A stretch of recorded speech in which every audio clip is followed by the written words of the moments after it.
c'est intéressant en tout cas d'avoir des informations. C'est top parce qu'on travaille beaucoup déjà en intelligence collective et c'est des formats qui sont chouettes. On vient se projeter et c'est toujours intéressant d'essayer de jouer sur ces imaginaires. C'était une bonne découverte aujourd'hui.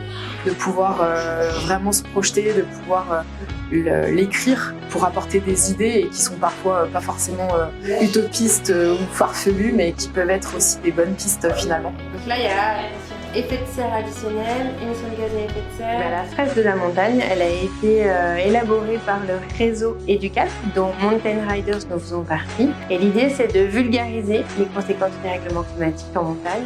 Ça se présente en 2 temps. Un premier temps où on va expliquer les impacts du dérèglement climatique en montagne. La deuxième partie de l'atelier, on se projette dans un contexte en 2050 où on va être dans des personnages et puis se dire comment est notre vie désirable dans 2050 selon un contexte. Suite à la vidéo de promotion, il y a eu un service obligatoire de l'écologie et du plaisir. Et en fait, ce qu'on aime dans la fresque, c'est vraiment le côté participatif et que en fait, chaque participant va amener aussi une pierre à l'édifice et d'expliquer avec des mots différents.